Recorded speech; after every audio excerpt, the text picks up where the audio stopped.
This is a Fleet Success Show, dedicated to helping you and your fleet succeed using the experience of fleet professionals and Hall of Fame fleet legends. The show that explores how the pillars of stakeholder satisfaction, intentional culture, resource efficiency, and risk management all combine to lead your fleet to success. We're glad you're here. Now, let's get into the show. Hey, welcome back for another episode of the Fleet Success Show. I'm your host, Josh Turley. Today we're doing something a little bit different, and we're inviting you into the room at Connect 2024 that we just recently hosted in Atlanta. You've heard Marc and I talk about this event quite a bit as the premier event for fleet managers, where we talk about everything from leadership to fleet to business practices to how to run RTA. And so we wanted to share some of the keynote sessions from that event with you, as there was incredible information that really aligns with what we talk about here on the Fleet Success Show. And today's episode is going to be from Marc Canton, our head of product, as he talks about the product roadmap that we have for RTA, specifically the challenges that fleet managers are facing in the next years to come, and how we're addressing that at RTA. Without any further ado, here's Marc Canton, former fleet manager at Fordham University, as well as a consultant who's consulted and looked at fleets for over 20 years, specifically diving into their data. So very intimately aware of the challenges that you face as a fleet manager, and pretty well versed on what's coming down the road. So I hope you enjoy. Can you hear me now? Can you hear me now? Can you hear me now? I love you too, Jacob. How's everybody doing today? Are you alive? Are you awake? Are you excited about the future of RTA? No more hurricanes. Thank God. We are past that.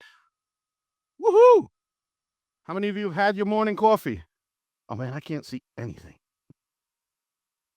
That's not really helping, to be totally honest. All right. If you haven't, or if you need to, give yourself out a little bit of a stretch, a little bit of morning yawning, because we need to go. For those of you who've seen me speak before, I usually got more to cover than I have time to do. And that's no different today. So we're going to go fast. And there'll be plenty of opportunities for questions. As Josh said earlier, there's going to be there is an innovation track. There's a transition track. So there's all kinds of opportunities for you to ask questions about the roadmap and about the various features that are coming. So without further ado, let's get rolling here. First and foremost, this is me. Last year, I had someone yell from the crowd, "Marc, you need to throw some more pictures." Because, when you've eaten 6 million cheeseburgers, very few people believe that you can actually swing a bat or go skiing. But I can. And now you have pictorial proof that at least I can get into the picture of a softball team and a skiing club. All right. That's my 6-year-old on the lower left there when she was, I think, like 1 and change. She's my princess. She's my angel. There's some family for my 40th. And that's my immediate family with my brother-in-law on the left, my beautiful wife, my 2 girls, a niece is milked in there, and that little dude who kind of looks a lot like me, sans the beard, that's my little guy, Mark Alexander. So that's me, and I show you that because, you know what? RTA is pretty special, and we call it RTA Connect for many reasons, but one of them is, as Josh said, it's almost like a family reunion, seeing so many of you here, right? It's you're beautiful, wonderful leaders in the fleet industry, but I have to say, I'm really proud of the type of customer we attract because you're good people. And I enjoy being with you. I had a really great time last night. Great conversation. Who had a nice time? Yeah. Just try this again. Not really. I thought it was pretty neat. That beef last night was no joke, man. I didn't even need a knife. Sorry for the vegetarians. All right. So this is something you'll see our marketing folks say, and I think it's a pretty cool tagline, and I think it's true too. But for us, it's not really marketing speak. That's something we're really passionate about, right? We want to believe what we're saying, right? And that orange in there, built and maintained by fleet experts. So you guys have gotten to meet many of the folks in the industry here. We have well over 1,000 years of fleet experience at RTA. We have award-winning fleet professionals, which, you've seen some of them. Hall of Famers, Fleet Managers of the Year, and so forth. We have dedicated fleet management analysts, and I wanted to call that out. So many organizations have data analysts. and they came from the health industry or some other industry that's, I'm sure, really wonderful and great and challenging in its own right. But we all know data has context, right? Data does not replace experience. It gives experience insight, right? So our fleet management analysts are fleet professionals who are also data scientists. And I'm really proud of that. Our product designers have certificates. That's pretty neat. They're not just their software, geeks and nerds. I dare to say they are software geeks and nerds. However, they also know fleet, and they're fleet geeks and nerds. And we're proud of them for that. There's not another one of FMIS in the industry that can say that. It gets better. Our software engineers have certifications. They're learning about fleet while they're doing the coding that builds the software that we produce. Again, nobody else in the industry has that level of dedication to being built and maintained by fleet experts. But here's the big one. It's you. You all are fleet experts. We pride ourselves on being responsive to what you tell us. We're not perfect. We're not always going to hit a grand slam. But we genuinely care about what your feedback is, and we genuinely act on it. And we always have been that way, and RTA will always be that way, no matter what future changes the industry and technology brings. That's what makes us who we are. We help fleet succeed, and you are the folks we want to help. So this relationship, this family reunion, this aspect, Josh talked about hurt and harm. With family, if you truly love them, you tell them the truth, even when it might hurt them, but you also prop them up when you think things are done really well. And that's what this event's about. It's to hear directly from you. So don't hold back. You haven't. Continue to lean into that. And hopefully you feel and see that we are responding directly to you, not only today and this week, every year, but in your feedback, in your calls, et cetera, et cetera. Sort of the driver of the you, frankly, is our CAB, our Client Advisory Board. So if you're on the Client Advisory Board, and forgive me if we missed a name here, but if you're on the Client Advisory Board, would you please stand up? Do me a solid. Anybody out there? I can't really see. Anybody there? Boy, if there's anybody standing, let's get a round of applause. Same for the beta testers. Are there any folks who do the beta testing for us? Can't see anything. Dallin, you got to help me out. Thank you. All right. Okay. So again, everyone's feedback is important, and we reach out to different folks. But these folks, they really do put in extra time. They have a fleet to run just like you. They're putting out fires all day just like you. And they give us nothing but tons of time and attention to help sure that we're driving the product in the direction it needs to be for the betterment of all of you. We try to take a wide breadth of folks from different parts of the fleet industry, different fleet sizes and so forth. And we're constantly changing up the rotation. But these folks really, really bust their what's to help make this product better. And we owe them a great debt of gratitude. So thank you for that. All right. I can't tell what's better, glasses or no glasses. So quick note on the BHAG. I couldn't help this. Kind of had to add this in. Josh talked about all the savings we've generated, folks, and it's true. It's over 197 million. The largest portion of that comes from shop management features like paperless shop. If you don't have paperless shop, please go talk to your fleet success ambassador. Please go talk to your success rep. This thing is a game changer. It will save you time. It will save you money. It is 2024, soon to be 2025. I understand change is difficult, but this will actually give you back time. It will give your technicians back time simply by going digital and getting away from paperwork orders. You will make your shop more efficient. It's a snap win for you. So please at least consider it. All right. Coming soon. Many of you have heard us talk about forks up and knives out. So what the heck does that mean? And the truth is, I really have no idea. But I'm going to give my best explanation for what I think it means now. All right. So forks is really about, It's about what Josh is talking about, right? We're going to fork Classic and with Fleet 360. And so the idea in our roadmap, when we talk about features that are fork features, it's making sure we get all of those pieces in for you that the folks who've been using Classic for some time need in order to continue with their operations once they move over to web, right? And to 360. And that's in a nutshell what forking is for us, right? On the product side, this is what we're thinking about. What do you really need to get to the other side of that? That said, there are many folks who are already on web and have been on web for some time, either because they moved straight into web or because they transitioned to web a long time ago. And we want to make sure that you're getting plenty of love too, and you're getting to see all of the leading things and the improvements that we can make in web. And so we have this other concept of knives. Kind of think of it as like,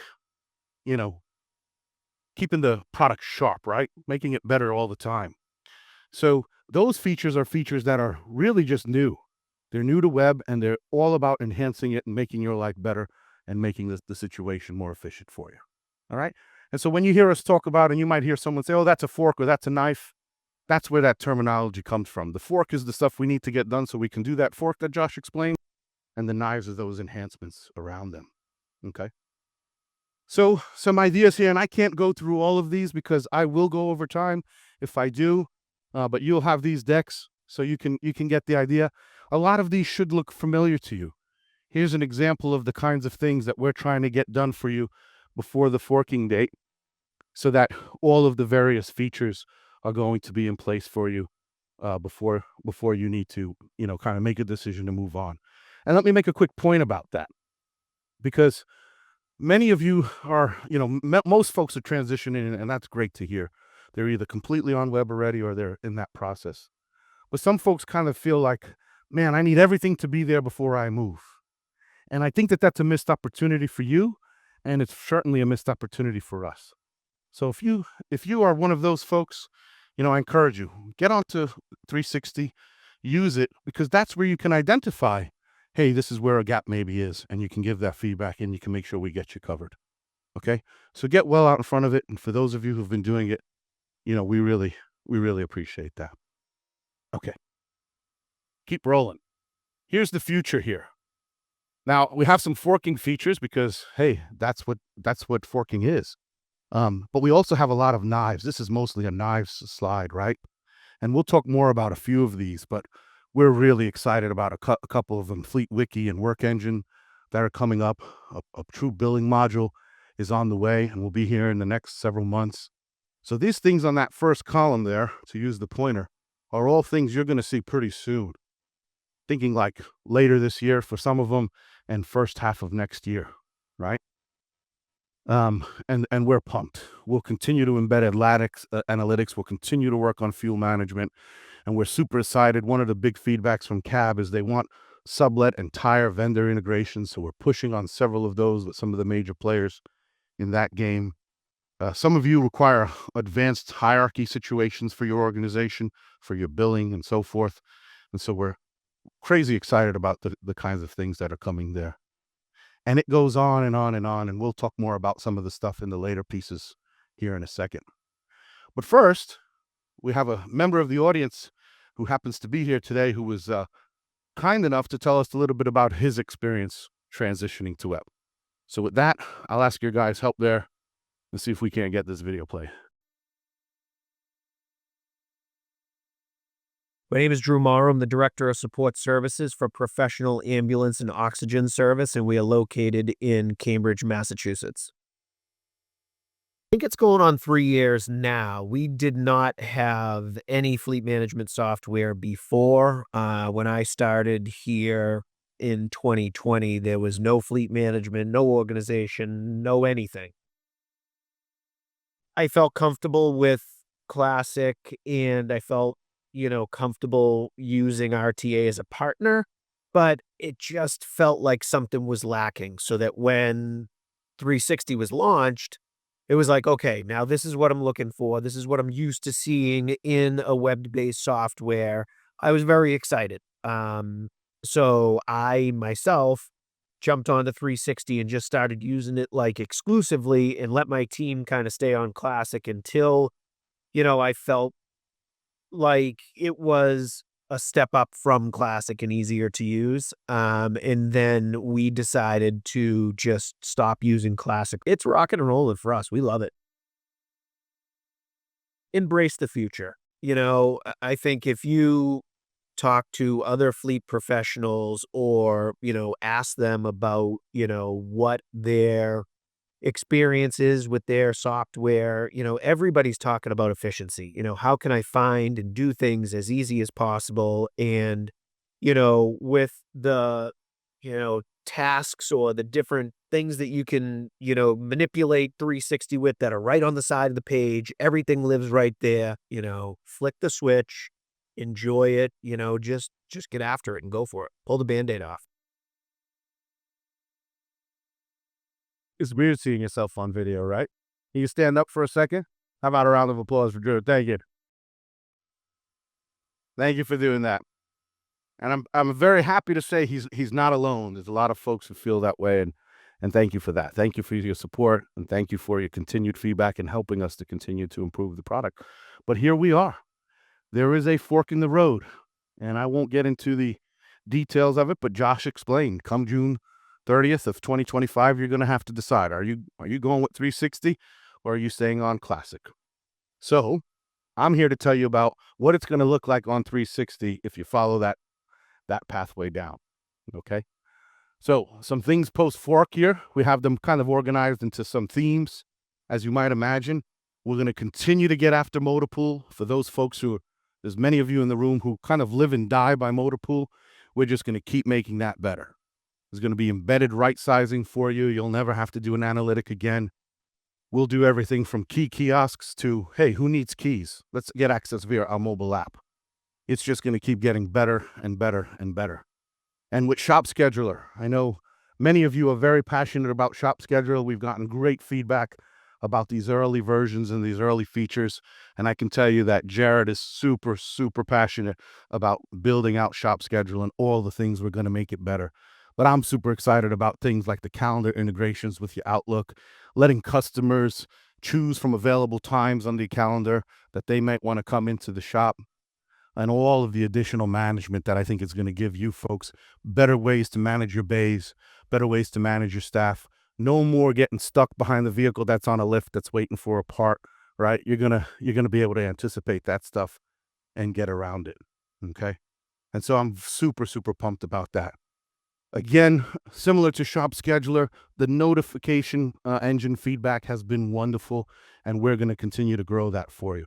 I'm super passionate about the ability that we already have to escalate notifications. We all know PM compliance is a constant challenge. The minute you let your foot off that pedal, it's going to go downhill. I'm getting some yeses here. How many of you can relate to that, right? The minute you think, oh, this is good, I got it under control, no good, right?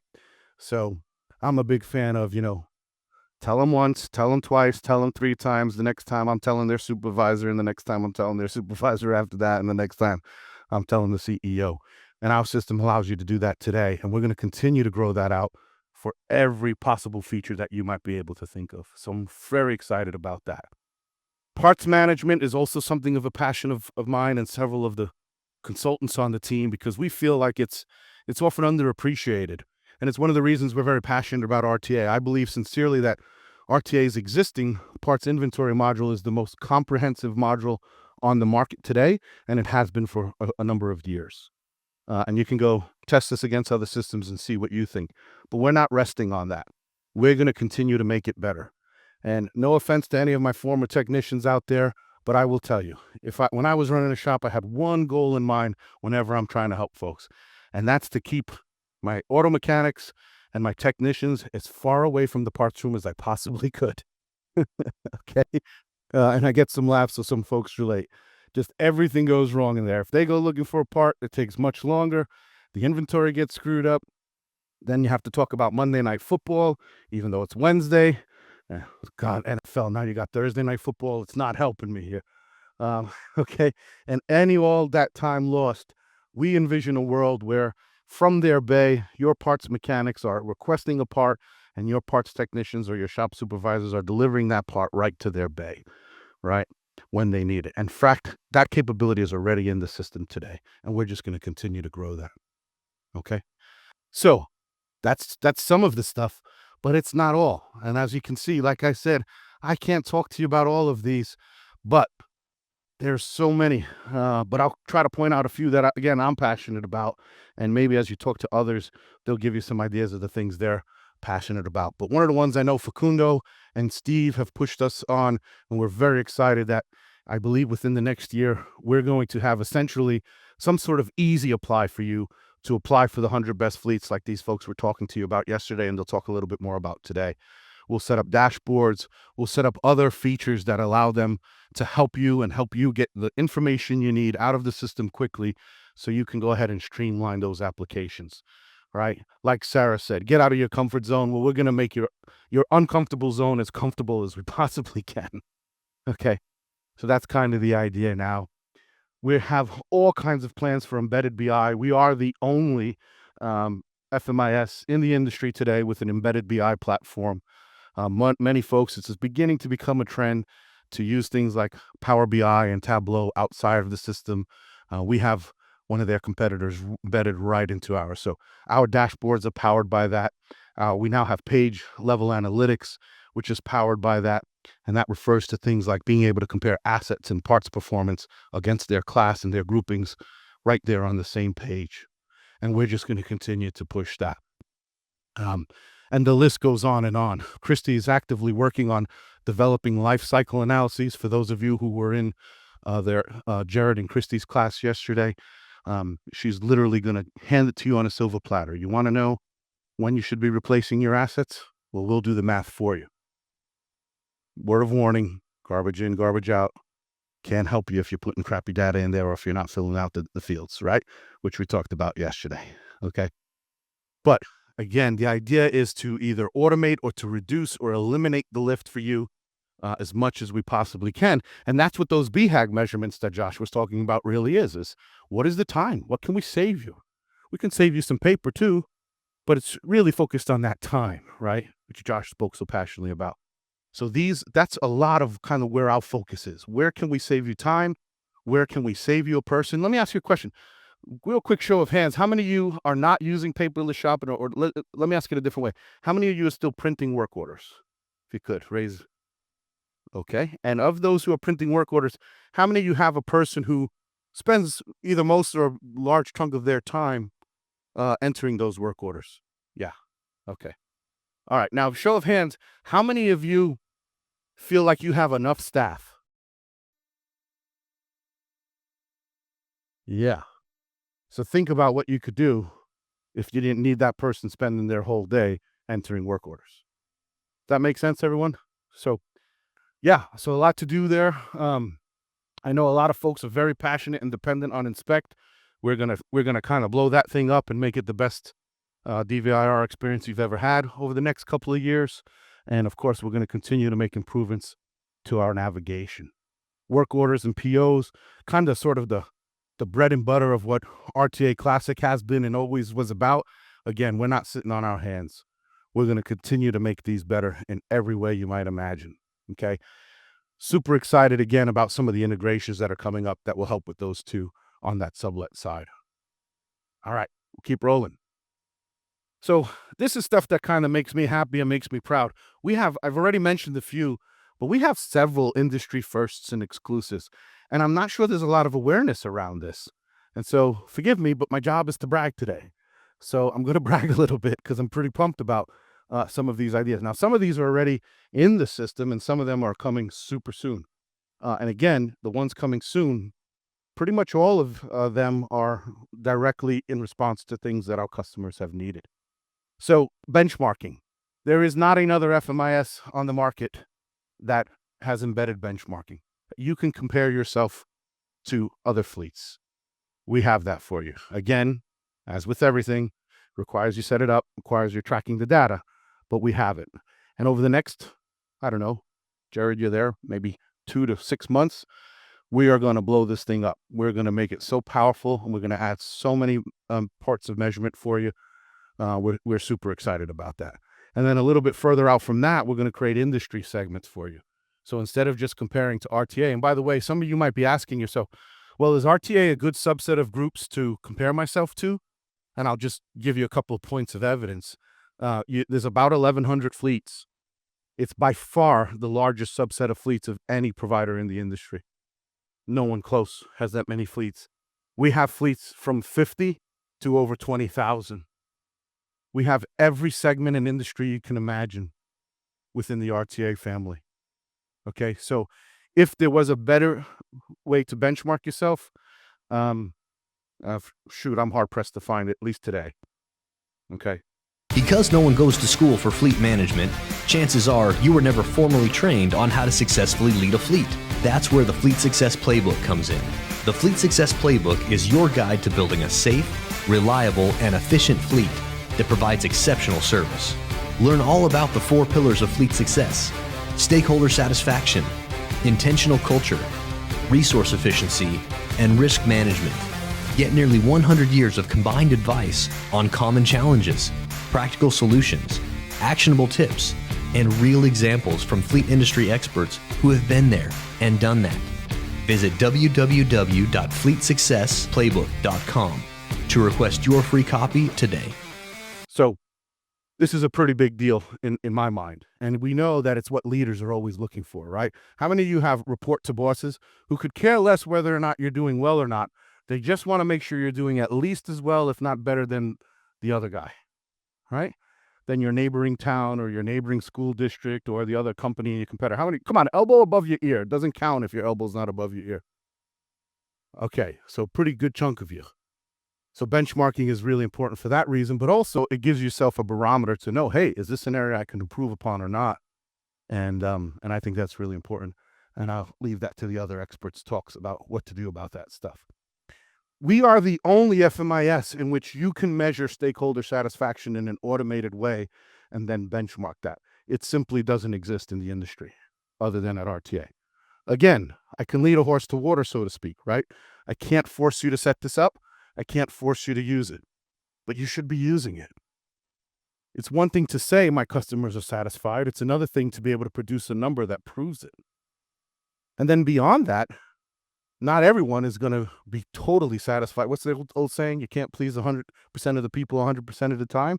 You want to know when you're not pleasing people, and you want to know why, and if it's legitimate, and what you might be able to do about it. And this gives you insight into that. And obviously here at RTA, we talk a lot about intentional culture, okay? And we have a tool, again, embedded and automated, and it exists today, where you can measure your employee engagement. Are your employees happy? And, in the world we live in today with the tech shortages and with, mechanics leaving for $1 raise, let me tell you, they didn't leave for no dollar. There was more to it than that. Okay? So you really need to have that. Now, it's one thing to say I'm going to create an intentional culture. It's another thing to measure it. Right? And some of you heard me say this yesterday, so forgive me, but you can't win if you don't keep score. You have to keep score to win, to steal a line from my colleague Tony Yankovic. How many of you have ever played, show of hands now, elbow above the ear. How many of you have ever played a pickup basketball game? Elbow above the ear.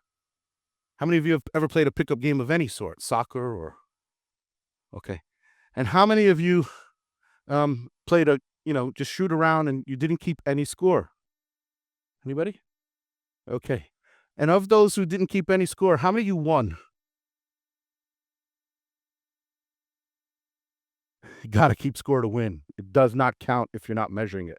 Anything you are not measuring, you're probably not very good at. And that's just the simple fact of life. Okay. Super pumped about some coming soon items here. We're calling this Fleet Wiki. Imagine having the ability to put all of your policies and procedures and store all of your important files right within the software system, right within the FMIS system.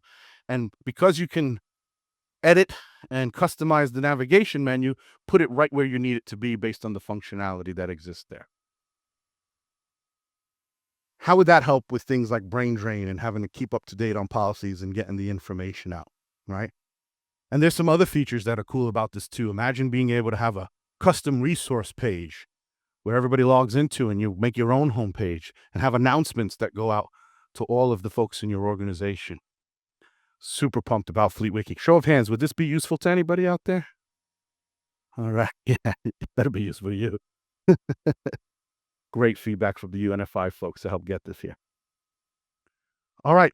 This one is like an engineer's dream, but it's really, it's my dream. I've been speaking about this kind of thing since before I was at RTA. And we're calling it a workflow engine for now. You know, we're not always great with names, so you can always give us some more ideas. But imagine being able to essentially automate workflows in a virtually limitless way. I don't know. There's a million examples. It's hard to think of any one.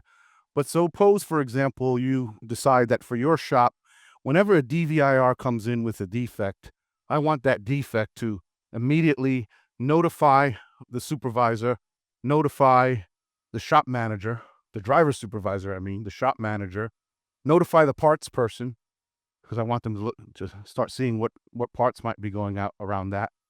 Create a work order and a line on that work order, right? Or if you have a sublet, notify your sublet folks, right, that this may be coming. And notifications is just a small piece of it. Imagine if every time you have a sublet work order, you had an automation that said, okay, create a line to go do a QA/QC drive to make sure that work was fine. Or imagine many of you deal heavily in governance, and you have to do things like review applications for take-home vehicles and overnights and things of that nature, right? Imagine if you had something that could read it and essentially automate whether or not this got approved or not. Or for those of you who run motor pools, imagine the ability to automate the approval of the rental request based purely on logic. This is the kind of power we're talking about, okay? And it's also going to streamline integrations, out-of-the-box integrations into things like Google Drive and OneDrive and those sorts of things are what's coming down the pipe. So we're extremely excited about this. This is going to make the program so powerful, and frankly, it's going to put us in a league of our own. Okay, but if you have more questions about that, let us know. You can see that DVIR kind of example written out there on screen. I'm going to jump back to one we already have. Ask Ron. How many of you have used Ask Ron? Elbow above ear. Remember, it doesn't count. Oh, good. Actually, a nicer chunk than I kind of expected, and I'm excited to see that. And that's cool. So Ron is our embedded AI, and he goes around helping you when you need to figure something out. So you go in there and you ask, hey, how do I add a user? Or how do I add a line to a work order? Or how do I post a part? And it goes out and gets the information and gives you this step-by-step how-to. So no more excuses that you couldn't figure it out. Just kidding. We have training for a reason, and we'll put them out of business one day, but not just yet. Not just yet. All right. So again, this is an industry exclusive. No one else has anything like this. All right. Now, one of the questions I got yesterday was, Mark, what are you talking about tomorrow? And I said, well, it's the product keynote, so I have to talk about the roadmap and the features are coming. And this very, very kind gentleman said to me, yeah, but you talk about fleet, and I want to hear about fleet and all this. I said, all right, well, I'll go home tonight after the aquarium and write a bunch of slides just for you so that I can talk about fleet just a little bit. Nah, I didn't really do that. But all right, so what about fleet? And how does it tie into the roadmap? We have a lot of persisting challenges that the industry faces, right? We're still dealing with brain drain, right? There's so many folks out there who try to retire and they feel like, Al Pacino in Scarface. Every time I try to get out, they keep pulling me back in, They just can't retire. They can't go home because it's too much brain drain, right? They need folks who know what's going on. We're experiencing it with RTA. We're seeing, fleets, longtime customers who maybe have a retirement where someone gets sick, God forbid, and there's other folks who are coming in and they just don't know how the process works, and they're struggling to run their fleet because all of that information got lost. These are prevailing issues.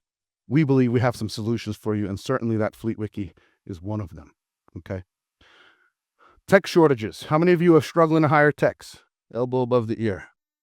It's most of the room, okay? So you're not alone, all right? How do we deal with that? How do we make it better? How can we recruit better techs? How can we make it so we need less techs? Maybe, again, by saving time and reallocating some money from other positions. How many of you are dealing with an EV mandate or an EV goal? A couple folks. Yep. It ain't going away. Sorry.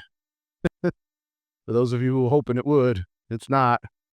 All right, how do we deal with that? Rapidly changing technology. How many of you have driven a car that no longer has a drive shaft? If you're not raising your hand, you probably don't know. It's like playing a video game now. It's just a computer signal getting sent to your front axle in many, if not most light-duty vehicles today, right? The technology is changing quickly. What are we doing about that? Your mechanics are becoming more like computer repair folks, right? I have a Kia EV9, and I brought it to the shop actually for a flat repair. That's another story. And it turns out there was 2 open recalls on it. So I said, all right, well, can you do the recall work, while it's there? And he goes, sure. He takes his computer and he plugs it up to the ECM, the OBD there, and runs a script, pulls it out and says, okay, your recall's fixed. Has anyone ever experienced that yet? Right? Okay, so it's kind of a different world. Are your mechanics ready for that? Are they changed? Supply chain. And someone says, oh, Mark, that was COVID. How many of you are still feeling the effects of the supply chain? Yeah, again, most of the room. Okay. And leveraging data. And that's what's neat. I mean, that's really why we're here in many ways. We were here for all of it. But most organizations are really struggling to leverage data. I'm a pro telematics guy. I think it's a very powerful tool.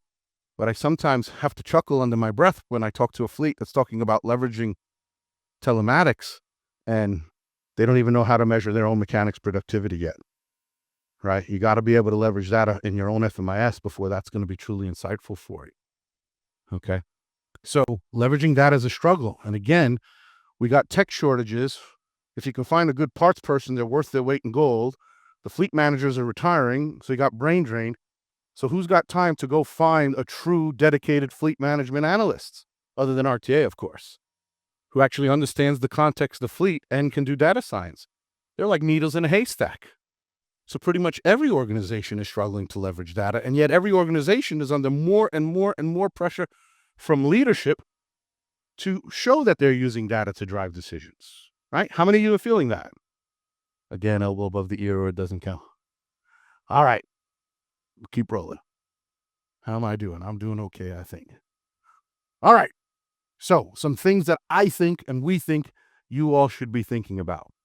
Artificial intelligence. Are you using it yet? How many of you are using artificial intelligence in your shop? Be honest. Elbow above the ear.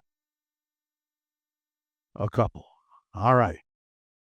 If you're not using it yet, you need to kind of go back after this week and start thinking about how can I use it today to start helping myself improve? How can I solve brain drain with it? All right, how many of you love, it's like your favorite thing to do to write policies and procedures? There's no elbows above the ear out there. Oh, a couple of you. All right, you love policies and procedures. Folks, we got 2 volunteers in the front here. If you need any policies and procedures written and you don't want to pay the consultants for it, they will do it for you on their free time. There you go. So you guys are the unicorns, and God bless you. All right. AI can super streamline this for you, right? It can make it fast. It can help you find good examples, and it can help you take the documents you have, turn them into something usable, and you really update them quickly, because policies and procedures should be living, breathing documents that are constantly changing, right? And that's just one example of many. How can you use it to improve processes? How can you think about your shop? What are the things you can do? And AI can kind of help streamline that. I'm not talking about eliminating positions, because you all just raised your hand and said, you need more folks. You need more help. Well, for many of you, it ain't coming. Okay? Unless, of course, you call Tony and he does a staffing analysis for you, and then we will show the evidence that no, I'm kidding. But in reality, AI can really help you improve upon that stuff and improve that efficiency. Okay? You can improve training. You can, again, streamline difficult tasks and so forth. Okay? And it's really great for diagnostic issues. Okay? Now, we're already using some AI, and let me tell you, this is central to our thinking about the future. I mean, I literally think that if we don't have a true robust AI engine for you here soon. I think Josh is going to kick me and Jacob in the face. So, all right, is that fair? Maybe not. He's not that way, but you get the idea. All right. So this is coming. This is becoming table stakes, and we're way out in front of the industry on it relative to our competition. Some other questions, and we talked about this earlier. You may be focused on stakeholder satisfaction, but are you measuring it? Right?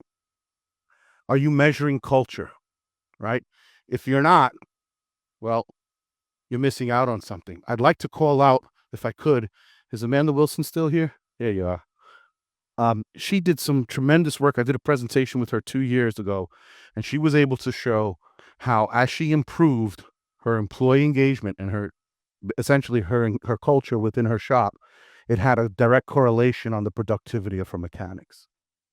Okay, it's not pie in the sky, but knowing that you have a good culture and proving it and measuring it is so important for being able to argue for those resources. Hey, I just want a few more bucks for a pizza party, or to have a competition, or to create a better stipend, like some of the examples that Sarah and Facundo gave earlier in the week about the things you can do for your staff. When you can prove that doing these things has an impact on the performance of the fleet services, guess what? You're much, much more likely to get more of it and get more opportunity. And I'm seeing some nods. Has there been some successes in the room around that? All right. Okay. So you have to measure it, because measuring it is going to really be the key for using it to continue to improve yourself. All right. Now, I got a prediction, and I'm not happy about this prediction. I pray that I'm wrong.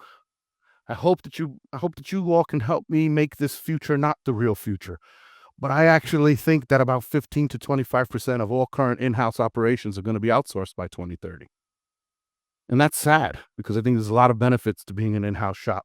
But the reason is because between the tech shortages and the brain drain, and frankly, folks not wanting to work in some of these shops because it's not a good culture, we're going to lose them. And we're going to lose them to the big OEMs and other large corporations who have the resources to kind of create that. So it's going to become all the more important, because it's just going to keep getting to be a harder problem. It's going to be more competitive for techs, and it's going to be harder to attract and retain. Now, hopefully, there are some positive signs, right? You're seeing more and more Gen Zers getting into the trades, and you're seeing more and more programs pop up to help folks get into the trades, and that's great. But just getting into the trades is not enough, because then we have to compete with all the electricians and the plumbers and the HVACs and everyone else in the world. Okay? So you got to be thinking about this stuff. This is meant to be is, are you forward thinking about it? Are you anticipating these issues? What are you doing about them? And EVs, everyone's favorite topic. Whose favorite topic at all your fleet conferences is EVs? I think like one elbow above the ear. A few. There you go. Right. So here's the thing about EVs. It's going to keep getting harder. It's not going to get easier. Many of you have heard me say before, embrace it. And I stand by that. Whether or not you think they're the greatest thing since sliced bread, or you think they're the devil incarnate, I don't care. Okay, never in the history of our industry has more attention and focus and resource been given to fleet. So we all owe a debt of gratitude to EVs from that perspective. Okay, and you need to use it. You need to leverage it. It's your opportunity to gain resources. Okay. That said, there are a bunch of issues. It's very challenging to execute on transitioning EVs. Even the most gung-ho folks who are trying to do it are finding some of these things. And that top list is things you're kind of starting to hear about, or you've been hearing about. Infrastructure challenges and replacement costs and things of that nature. But the issue that most folks are not quite on most folks' radar yet is things like, well, how do you do take-home vehicles? Most of my friends out west say we're not going to do take-home vehicles. And most of my friends in the Northeast are saying, we got to keep doing take-home vehicles. How are we going to manage that? And they're looking at new technologies to leverage and to go there. Okay. There's still no true universal payment schema. And that's something some folks have heard about it. And I know WEX and some of their competitors are actively, dealing with. But I heard this amazing stat from a colleague who works at WEX at a conference recently. 78% of public chargers don't work. So if your strategy is to rely on public charging, man, you're in trouble. And then there's a whole greater percentage that can't be accessed because they're in a paid parking garage or they're employee-only parking, but they appear on your map. So it just keeps getting harder and harder. How many of you are aware? Well, some of you were in my class the other day, so please don't cheat. But for those of you who weren't, does anybody know what I mean? Elbow above the ear by charger output versus vehicle input? Okay, good. Not many hands, couple. Yeah, that means that the amount of electricity the charger generates and is sending to the vehicle is not the same amount of electricity the vehicle receives and is able to store as charge.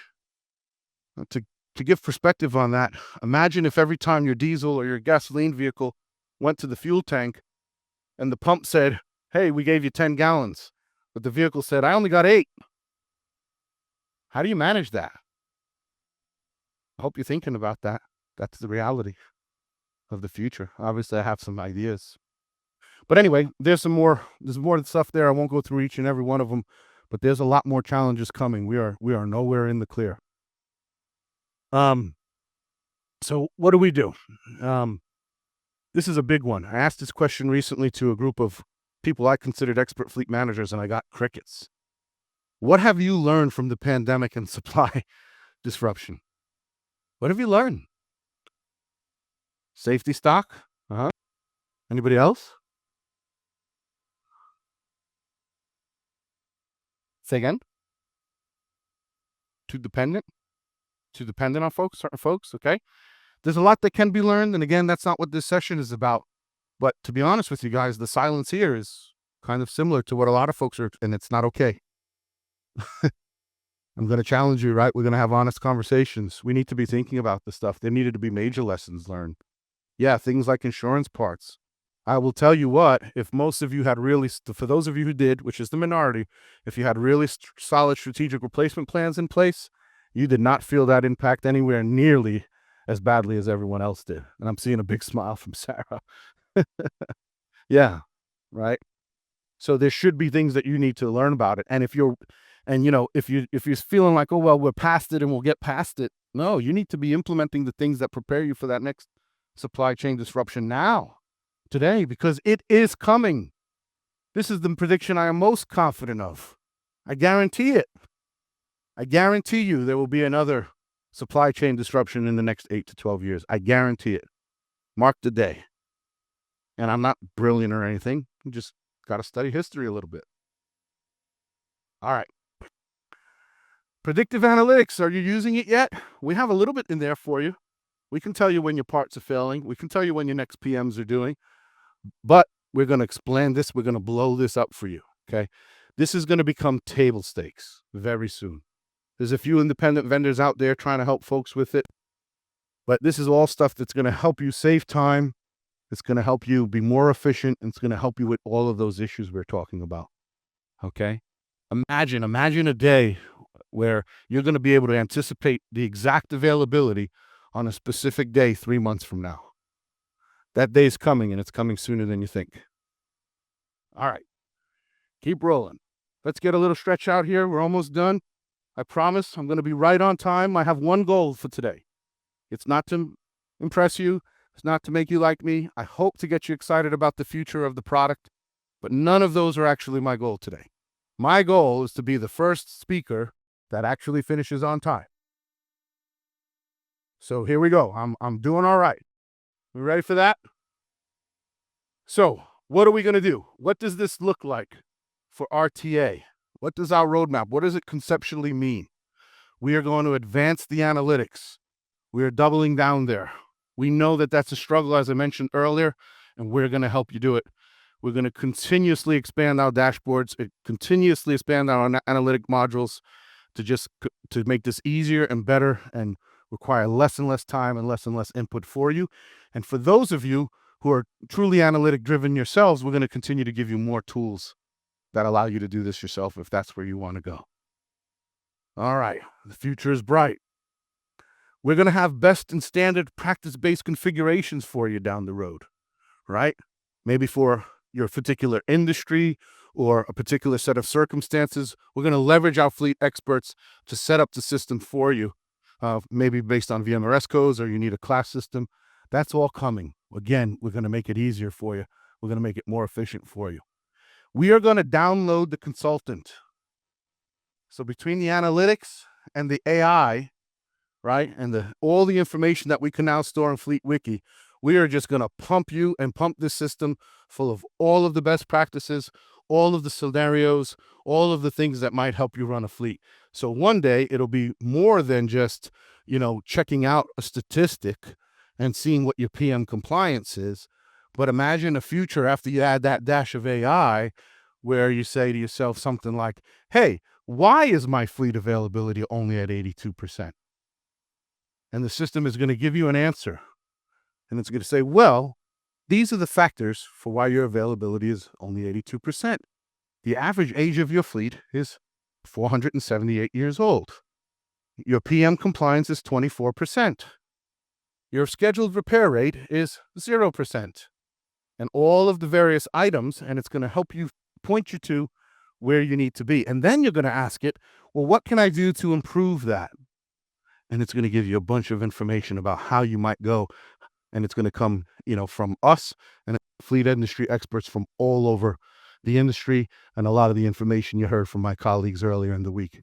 For those of you going to those breadcrumbs classes about M&R, where we show you precisely the feeder metrics that are feeding into your availability rate and how to essentially be Columbo. I know I'm dating myself. Who knows who Columbo is? Elbow above the ear, right? Okay. That's what we're going to do for you. We're going to be your Columbo, right? You're going to go there and you say, what's going on here?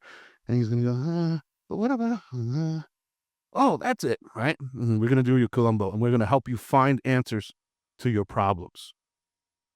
And we're going to have a module for every aspect that you might think of, okay? I'll give you an example. Please, no offense, and some of you do this really well, but most of you, for example, don't do a really good job of disposing your assets.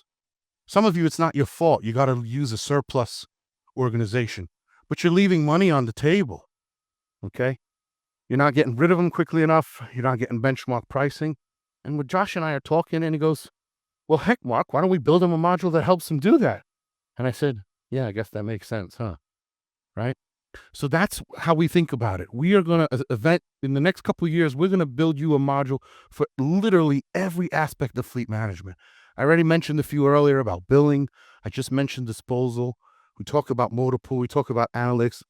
Everything that a fleet manager or every function within your organization that a fleet might need, or that a consultant might help you work with, or that an analyst might analyze, there will be something for it to help you manage it better and more thoroughly. And there will be a 360-degree view of your fleet, and you'll essentially have the world in your hands, or at least the fleet world in your hands. All right. So with that, I'm about to be on time, and I'm about to do a little dance because I'm going to be the only one. All right. So where do you go for questions? A couple of giggles. Obviously, you see me in the hall. You're welcome to come to me. I'll answer as many questions as I can. I'm going to ask my product folks, Dallin and Enoch and Jared, if you're in the room, if you guys could give a wave. These are some folks who can definitely give you a lot of answers around the roadmap and the stuff to come if they haven't already. Obviously, Josh is our visionary. He's our leader. He can tell you a lot about this. Jacob, if you're here somewhere to give a wave, everyone's been seeing him MC. He is intimately involved. And they're not the only ones, but certainly these are the folks who have their thumb on sort of the future of the product most directly and can probably give you the most information about that. Okay? So, man, I think I'm doing all right. Consultants, lead, and with that, I'm going to give it back to Jacob. So hopefully you guys found that helpful. We hope you enjoyed the show. If you'd like to help support the podcast, please share it with others. Post about it on LinkedIn or leave a review. Want to learn more about our fleet management software, Fleet360? Check us out at rtafleet.com. If you want to learn more about having your fleet evaluated by our consulting team, go to fleetconsulting.com.